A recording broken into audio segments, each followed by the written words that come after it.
In our Pune hub, women lead projects, teams, and the way forward. At BP, we see your ambition and we make space for it to grow. We're making BP work for women. Find out more at bp.com/women of BP.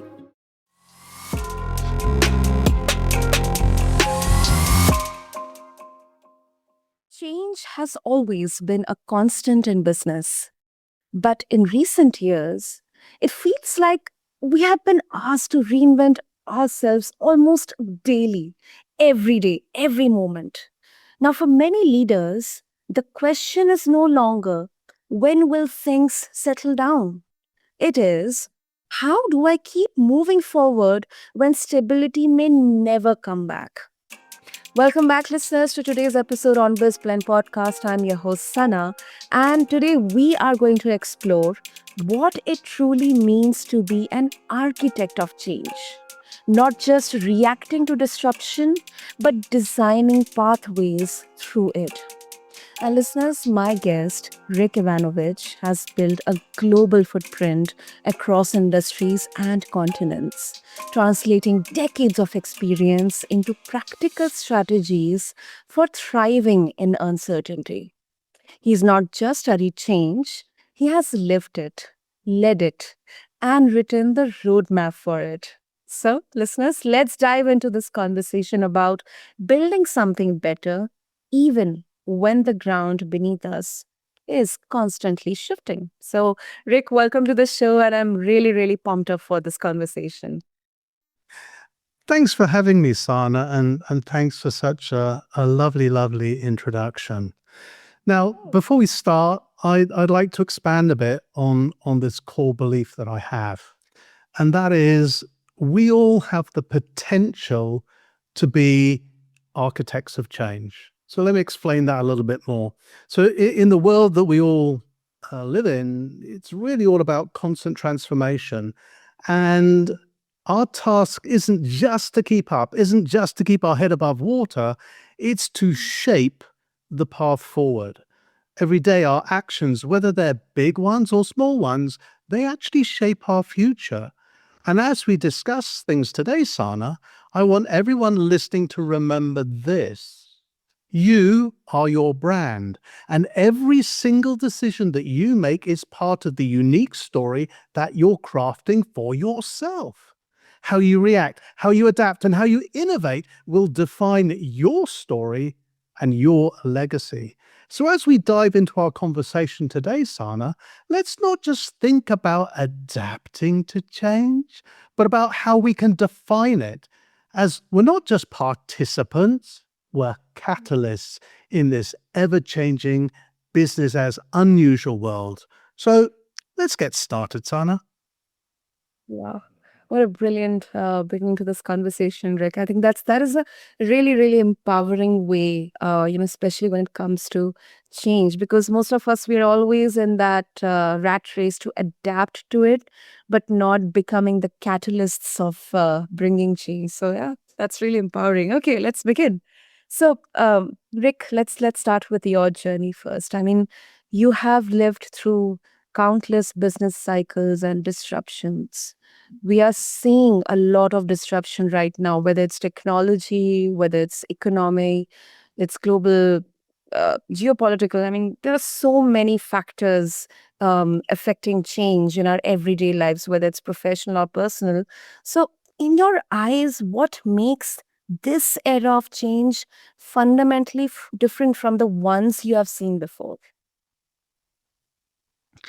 I think what's different is in the past, as you say, things have happened. We've had cycles, Yeah. but there's been a feeling of, what shall I call it? Let's say normalcy or business as usual.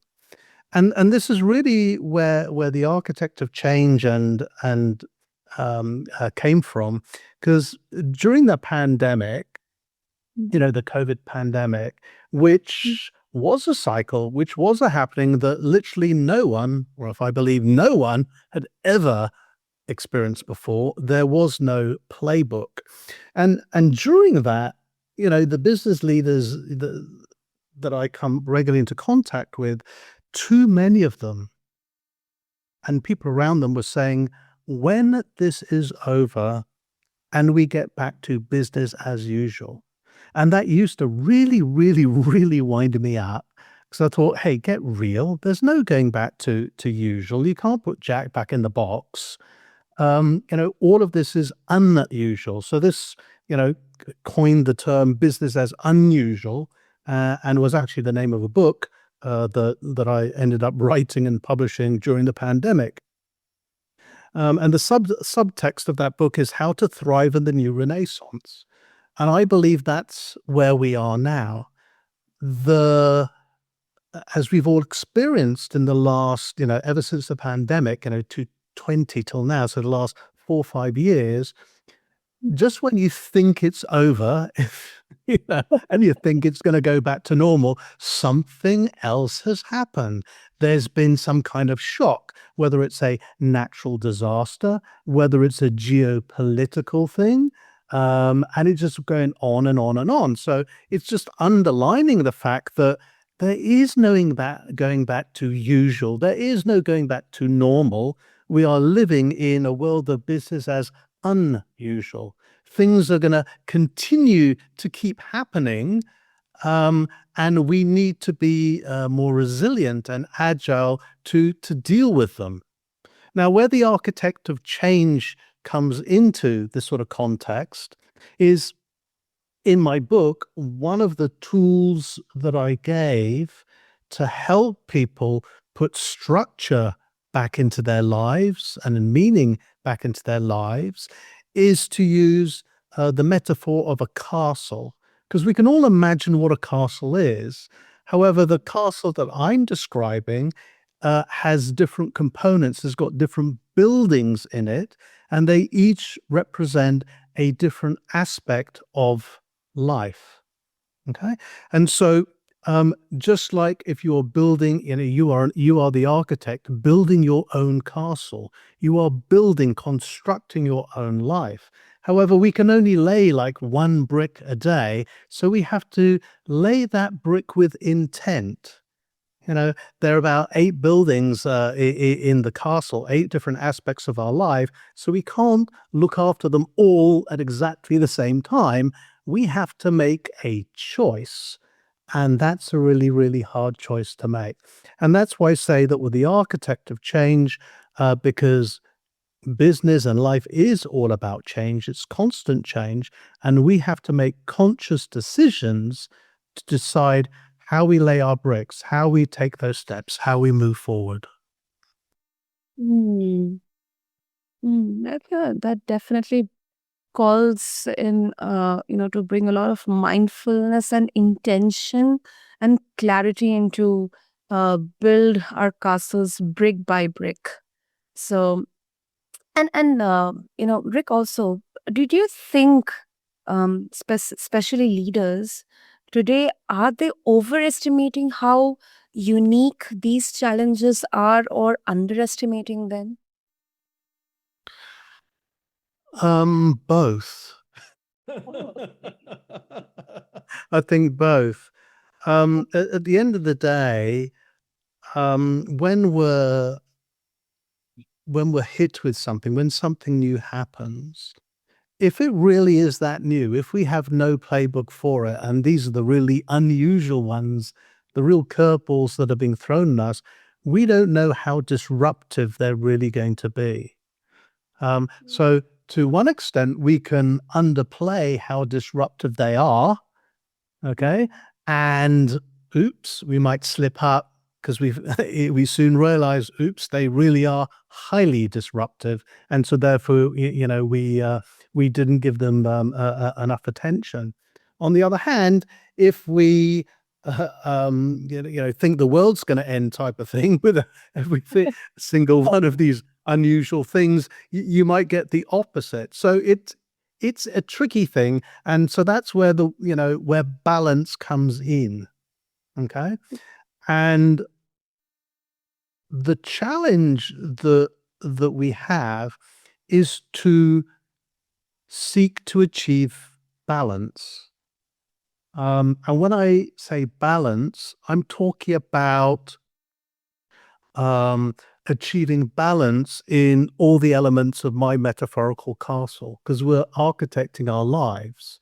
So, you know, imagine you've got different buildings in a castle, let's say there are 4 towers. You could have one tower that's immensely tall and the other ones you haven't built yet. That's slightly out of balance, isn't it? Because you're focusing on one area and not another area. And that's why the balance, when I talk about balance, I'm not talking about work-life balance, which, don't get me started on that. That really winds me up. Because, there are 8 different elements to the castle, therefore 8 different elements to life, and we have to bring them all into balance. Now, when it comes to leaders and things happening, and are they underplaying or overplaying, is again, are we reacting to what's happening, or are we sticking to an existing game plan? Again, going back to my castle, something's happening, something's attacking our castle, or something, is impacted. What's it going to do? Which areas of our life are going to be impacted? Which areas of our business are going to be impacted? It's not necessarily all of them, but we have to look at things holistically to see, some areas may be incredibly obvious, where it's impacting us, but taking the more holistic view, we have to also look at the maybe less obvious things.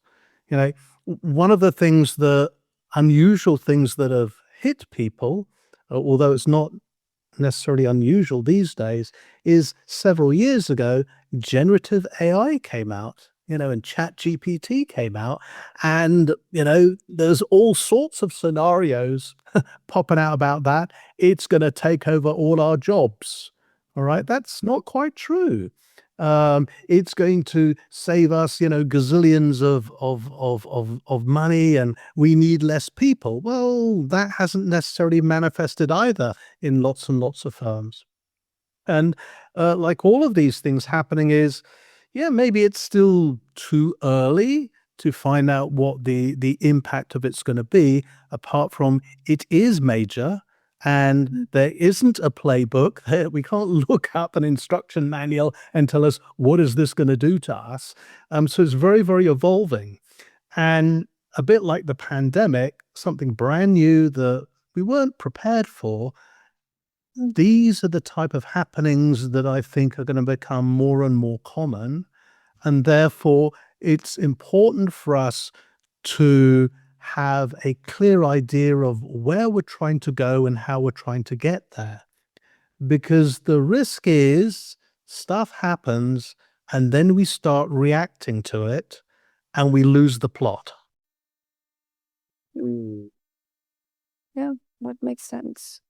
I mean, if we, I'll just, because I usually, when I have conversations around this, we do a kind of rewind of all these major global, global impacted changes. I mean, we talk about generations. Every generation has seen, cataclysmic shifts, like whether it's industrial revolution, it's the .com boom, or it's the global housing crisis that we saw in 2008, and now pandemic. And then the AI kind of, invasion here. Would like to call it, but it's actually not. I think your approach, it calls for a proactive preparation than a reactive, approach. And do you think, Rick, this business as unusual, is it the future winning? Is it going to be a future winning formula for the thriving leaders? Is it something that's going to differentiate a good leader or a thriving leader or thriving company than just a normal average company or leader? Did you know that in India, most engineers are men? Research shows that only 14% of engineers in India are women. But it's growing. We are welcoming more women into engineering roles, creating flexibility, opening hybrid opportunities, and rewarding innovative work. Whatever your skills, ambition, or experience, there's a place for you here. We are making BP work for women. Find out more at bp.com/women of BP. It's a very, very good question. Is it a silver bullet? For those people who embrace it and follow it like myself, yeah, I think it is. It works for me. But at the end of the day, there are lots and lots of models out there. There are lots and lots of approaches to do things out there. Even if there are given playbooks, there are lots of playbooks out there for exactly the same thing. And the issue is that since, as individuals, we're all unique, and also our businesses, if we're talking about entrepreneurs, your business is also unique, then you have to find the tools that work for you. You have to have a belief in it, a real belief in it. And so therefore, the framework that I use are, this first book, Business as Unusual, was written for the business leader because it was triggered by the pandemic. I could see people needed help getting out of the fog, as it were, that they were in. And what they really needed was to be able to create their own path and have a bit of a playbook to create that, so they could regain their confidence. Because I guess that's what really happens when these shocks happen and we start reacting to them. Things are not going to plan, and we start maybe doubting ourselves, and we start becoming unsure of what to do. And to me, that's the danger, because they are the red flags that are on the road, unfortunately, to failure and or the lack of success, because it could result in non-action or just reaction, which is a knee-jerk reaction without the real deeper thought into it. Whereas I advocate, yes, we do need to be more proactive. We do need to have some clarity on the direction we're going. And by that, what's our North Star? What's our life purpose? Is our life purpose in alignment with our goals, with our core values? Is all of that in alignment with whatever organization that we were working with? There's a lot to keep in alignment. Because if you have that, even when things happen, we at least have a direction that we know that we need to go in. I mentioned that I'm also a coach, and again, one of the reasons why I came out with this model was I was coming across too many people who were either stuck in a rut, who were trying to get from A to B and were still in A and seemed to be going in circles. I guess that is being stuck in a rut, and were just generally unsure because, when new stuff happens and you are the business leader and you hesitate or you're not sure how to move forward, people can perceive you and they're watching what you're doing, and that inaction is another red flag, because it actually triggers a lack of confidence in you as a leader, which may start a downward spiral. You see, hey, you're supposed to be leading these people, and they're losing confidence in you. They're not following you anymore, and you pull yourself down into a downward spiral as well. So yeah, you hit the nail on the head, Sana. I'm really in for that proactivity. And as you mentioned that you are a coach, now it's a very, very interesting observation.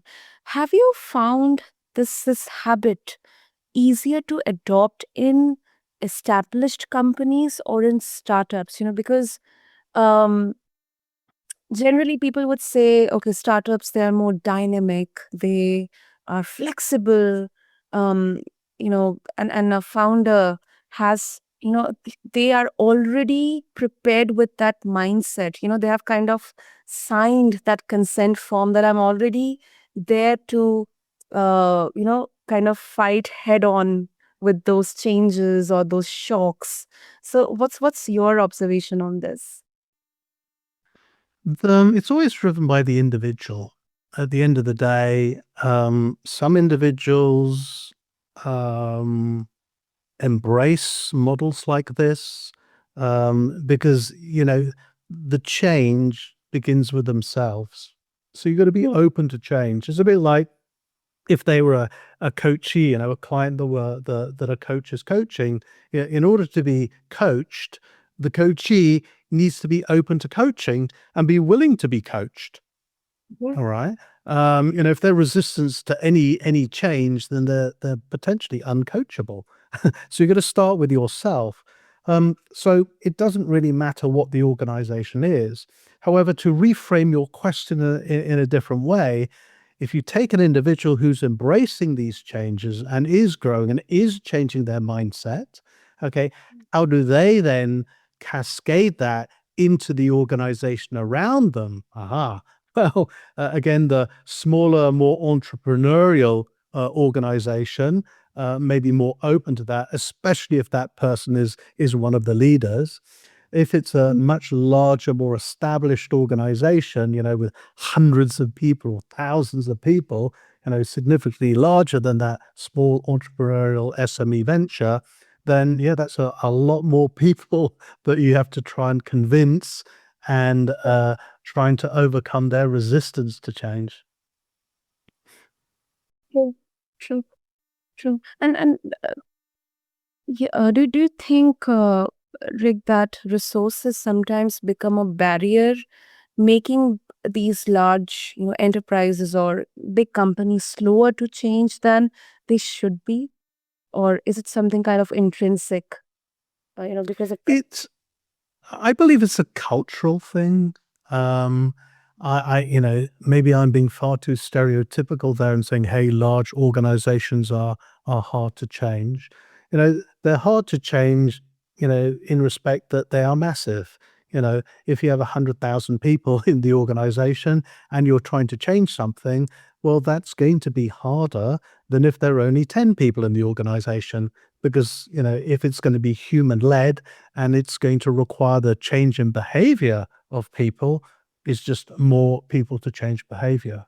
That being said, going back to the culture side, it really depends on what the culture is within the organization to cater for change, what their appetite for change is. Yeah, that's such a fascinating point, Rick. We often assume the ones with the biggest war chest will win, but as you mentioned that word agility, it can sometimes be the stronger currency. Absolutely. I mean, why are some startups, what some of these smaller organizations, you know, becoming successful? It's maybe because they are highly agile. Okay. Mhm. With a startup, you're willing to pivot. Okay. Or it's easier to pivot. So you come up with some brilliant idea and then you realize that you're going to market, even though you've tested it, it's still not getting the traction that you want.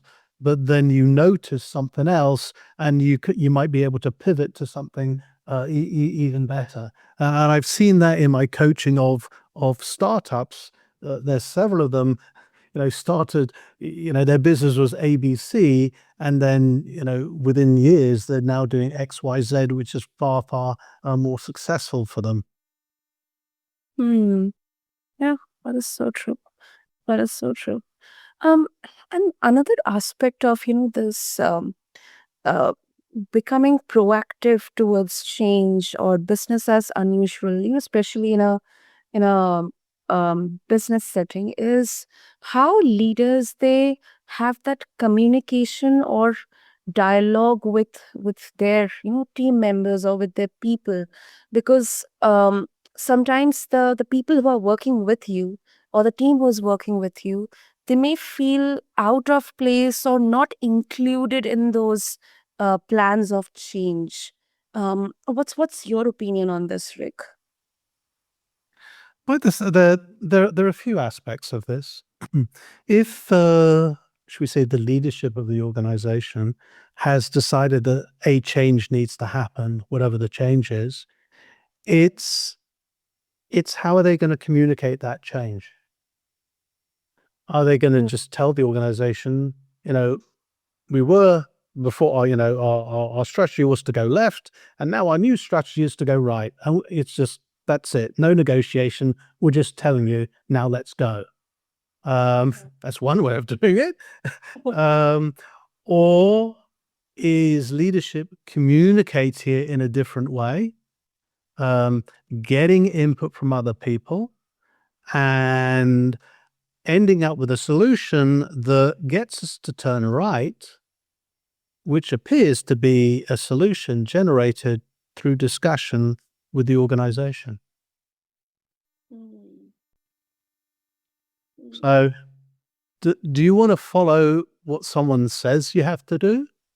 Or would you rather follow something that you've contributed to and came to the conclusion that's what we need to do? Yeah, that's $1 million question, Rick. Okay, so it is a matter of how it's communicated, but it's also, when we're talking about changes, how we're realizing a change is needed in the first place. Is that some kind of light bulb thing that a leader said, or was that actually reading the signs that is coming up from within the organization? So it's not just having that culture of how do we adapt to change or how do we cater with change. It's also, what is the culture of the organization? How does the organization surface new innovation and new ideas? Does the organization embrace failure, or is a failure, shunned? Does it encourage people to speak up and engage, or does it not do that? And as as the workforces are changing and we're becoming more Generation Z heavy, and a lot of organizations are multi-generational, then there really is a requirement to have a different mindset to cope with all of that. I agree. And as you talk about multi-generational, and it's so fascinating to see, Rick, that you have worked across different industries. I mean, there's accounting, IT, talent management, and then oil and gas. Now, these fields, they don't always move at the same speed. So I'm very sure our listeners will be curious to know, how do you personally stay adaptable when shifting between such different worlds or industries? What's your secret sauce? There are a couple of answers to that. It helps that I've worked in a lot of different industries. I've had a lot of different jobs. I've worked for a lot of different companies. I have a very, very eclectic background. But putting that aside, so that's not just industries, it's also working in many, many different countries. I've done projects in 40 different countries. But, I'm a accountant by training, and our main business is implementing accounting systems or financial ERP, whatever you want to call them. And that's very, very horizontal. It's literally the same across the world. There are only some statutory variations, and yes, there are some industry variations, but the sort of accounting language is very, very common across the world. So I do come from that numbers background, and that was a way of communicating with people. And if I'm speaking to accountants elsewhere, we're speaking the same language. Some years ago, probably about 15 years ago, when the company was scaling and I realized I don't actually understand people because I'm a numbers person, I'm an accountant. Nothing against accountants, but it's just me. I came across psychometrics, which I saw as, oh, it's a mathematical scientific formula, is my instruction book on humans. Oh, So I got heavily into that, and actually I got another company I helped co-found, and we sell that around the world as well.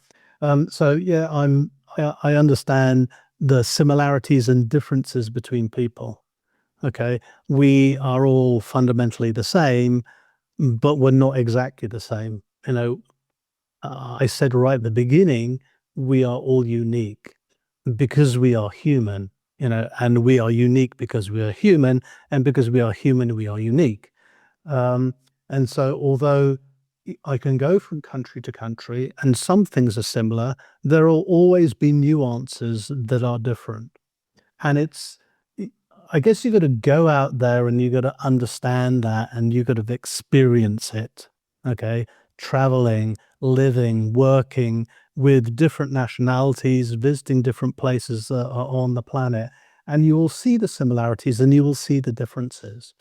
And the similarities and differences are wonderful. I mean, it's nice to go somewhere that may seem strange and weird, but you go there and says, "Oh, these things are the same," and you feel, a little bit more comfortable, should we say. But on the other hand, is experiencing those little uniquenesses, those little different things, that helps open up our minds, I think, makes us more open-minded to experiences. And as we expand our minds and as we experience more things, we can start, when we, let's say in our life and also in our work, we can start taking on different perspectives. And that really, really helps us become more open-minded, more tolerant. Um, and, it okay, for larger companies who are global, yeah, it's part of the, secret sauce for being, for being successful. Because the worst thing a company can do is assuming, "Hey, it works in company A, in country A, now I'm gonna bring it to countries B to Z, and it's gonna work exactly the same way." It doesn't quite work like that. yeah, yeah. I, um, I really love that, and I absolutely believe in that. When you explore different industries, cultures, countries, it really, really opens up your mind. It gives you that clarity and that, welcoming, uh, that, kind of habit or skill of welcoming different perspectives and changes as well. So, yeah, now I understand it. Definitely. Yeah. And it's not you don't, even travel within your own countries. I mean, especially if you live in a large country, and there are, there can be massive regional differences, time zone differences, as well as, different accents, even different languages, different subcultures within the same country. Yeah, true. That is so true. That is so true. And India is such a befitting example of that. Exactly, exactly. I mean, the food styles from one end of the country to the other end of the country is a wonderful spectrum. Brilliant. And Rick, before we conclude this brilliant conversation, um, just a final quick question. Now, many would believe uh, there's also kind of, a discussion that change leadership has now become a buzzword. You know, consultants and speakers, they sell frameworks, but they don't always have to deal with the fallout of failed change in the trenches. So, how do you keep your work from becoming just another theory on a slide deck or on a book? Well, I live it. Okay, I live it. I'm constantly changing myself because what is change? Change is growth. Yeah. Okay, that's what it is. Growth happens beyond our comfort zone. which is why I call my style of coaching dungeon coaching, because I have to inflict a little bit of pain because I've got to stretch you. I've got to stretch people. Um, and, as leaders, if we want to grow people, and I believe that as leaders, we need to grow people, because after all, that's what we're doing. We're maybe taking in an undergraduate, a graduate entry, a very young person, and we're helping them along their career path. And maybe one day they can take over the organization, or they can be one of the senior leaders in the organization. You can go put your feet up. So, we need to create other leaders. And to do that, we need to teach people on how to grow. And in order to grow, we need to change, and change starts with ourselves. So it's not just, hey, Rick changes, and how do I deal with the fallout because other people can't cope with it? It's like, okay, who are the other people? All right, if there are my employees, the people around me, like, what's the issue? All right, they can't change at the same speed that I am changing. All right, let's do some coaching of them. Let's come up with a different roadmap for them, so it can go at their pace that they're comfortable within, and to go in the direction that they want for their own personal growth. And that's the challenge, I suppose, as an organization. An organization has its own thoughts of what it wants its people to do. If it's entrepreneurial, it's your an organization that you own, you are the owner of it. You have your own idea as well. But it's filled with individuals, unique individuals, and they may not necessarily be 100% in alignment with what you or the organization wants. Um, because that happens. You could call them hiring errors. But because a lot of people aren't really sure what they want. And they may join your organization and then leave. And sometimes they leave because they want further growth, as in your organization is not growing them fast enough, or they realize that it was a bad choice of theirs in the first place and they don't like it. There are many reasons. And again, to be proactive about it all, we have to cater with the different needs of all these people. I'm a bit biased about this. I like growing people. And so I look at these things and we look at, how do we grow people? How do we support them? Because I believe for an organization, if we get that right, if you're an organization known as deliberately growing people, deliberately helping people learn and getting more capable, then that in itself is a magnet to attract people. Okay, but like all magnets, it also repels people, so it also pushes away the wrong people. And if you happen to like that type of environment and you're in that environment, well, you're quite happy to stay there because it's in alignment with what you want anyway. Absolutely. Absolutely. That's very well put, Rick. Brilliant. So, of course, Rick, if our listeners, they would like to connect with you and get hold of your book as well, Business as Unusual, what would be the best way? The best way to get hold of me is to go on my website, which is my name, rickyvanovich.com, or for a laugh, why don't you just Google my name and see if you can find me anyway. There's something a little bit unusual there because I'm the only person on the planet with my name. And it's not great SEO. I just happen to be the only person on the planet with this name, which is a bit of a cheat, bit unusual. I'm also, of course, on social media, especially LinkedIn. And again, just use my name. It's that unique. Well, that's a gift, and I'll make sure to have all the links in the show notes for our listeners for their easy reference. And Rick, this was a masterclass because I'm personally reminded that being an architect of change, it doesn't mean we have all the answers. It means we have the courage to ask better questions and the discipline to build with what's in front of us. So, let's just say that change isn't something to wait out, it's something to work with. something to embrace. So thank you so much, Rick, for your wonderful insights and your experiences. Yeah, thank you.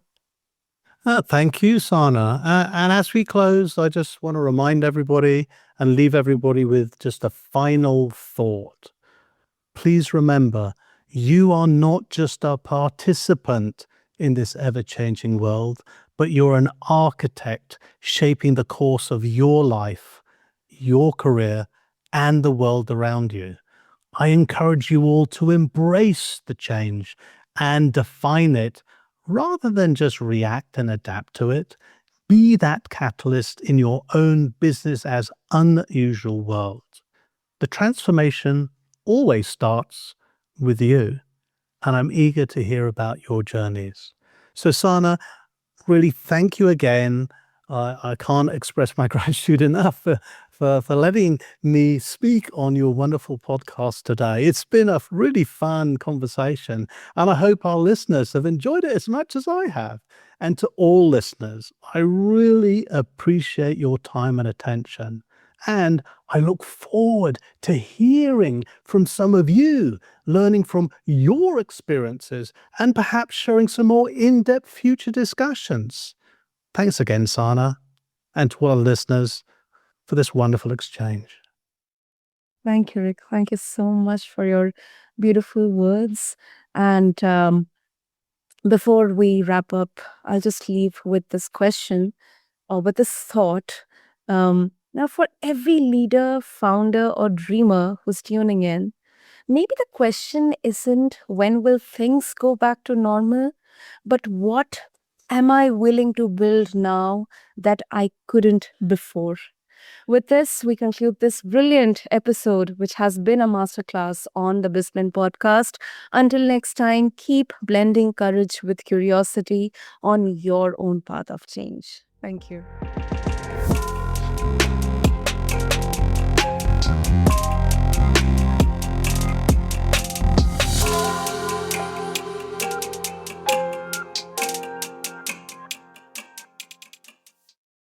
In our Pune hub, women lead projects, teams, and the way forward.